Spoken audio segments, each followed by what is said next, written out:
I envisioned my name up in lights for fashion design, you know. There's no way to describe it when you think about where I came from that I do not have a math background. I'm not a scientist. I'm a fashion designer. I have a fashion design major.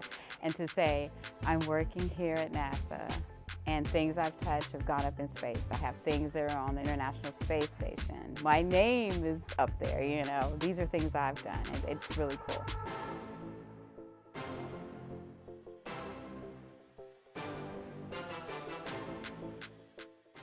Hi, my name is Paula Cain. I'm a thermal blanket technician. Anything that goes up in space either has to have a special coating on it or blankets, and I design and make those blankets. If they didn't have blankets, a lot of things couldn't go up in space.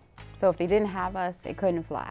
If they can't put a special coating on it to regulate the temperature, they will say they need blankets on it, and our thermal engineers will run tests and analysis and to see how cold they need it to be or how warm, or if they want to keep the temperature steady.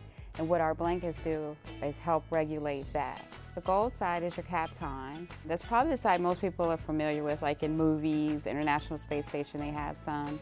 And then you have your aluminized Kapton on this side. And then inside you have these layers. And depending on what the testing says, that'll determine how many layers you'll have in here. And we just cut these into whatever we need them to be. This is a 1 mil, and 1 mil is thinner than 2 mil. So if this was a 2 mil, it would be darker. And with the thinner mil, we can work in more intricate, smaller areas. A lot of our things are small, but we do work on big things too. If it's a thicker mil, it'll be on a larger spacecraft. So it could be as big as some of the satellites you see out here. The biggest was probably 10 by 10. We had to cut it into different sections and do it like a puzzle piece. Some of the awesome NASA projects I've worked on are things that have gone to the International Space Station, things that have just gone up in space, Hubble, MMS, OCI, RST. But I think the most exciting one was the MMS one because it was 4 at the same time and it had never been done before. Because it was such a big project, they had a MMS day. You got to bring your family, so I really got to show my family what I do. Some of the big differences between designing, let's say, for a body and designing for a hard structure is that your body has give. Structures do not have give.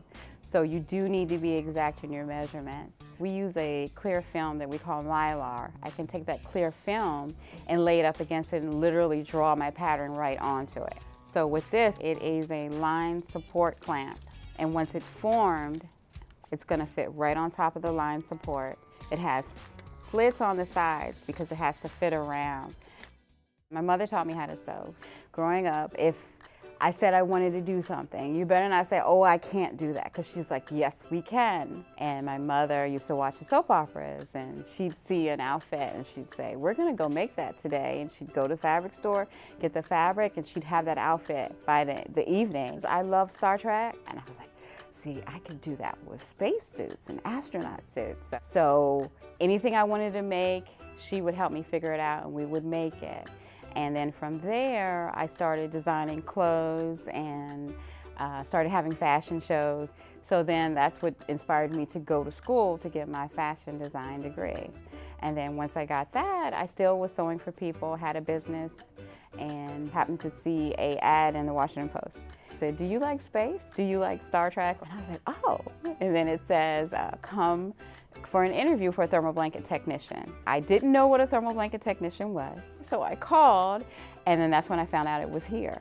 So, and I came for the interview, and that's how it all started, coming here, and then I fell in love with it, and I just never left. One of the biggest challenges I have had to overcome is having dyslexia.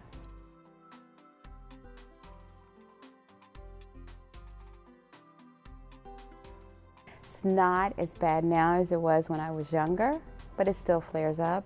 There was a time I thought like, oh, I'm stupid because I can't learn these things like other people. I would write everything backwards, and then I would skip words, and then flip numbers and leave numbers out. But I had a supportive family who carried me through and let me know that it does not devalue me in any way to have it. It actually can be a blessing. When you have encouragement, you can end up anywhere. You can do anything you want. So never think that you have to be a genius to be in some part of STEM, because that's not the case. It's not. I am a fashion designer who's here and doing it and have longevity. It's not like it's a fluke. I'm here and I'm doing it, and I think I'm pretty good at it.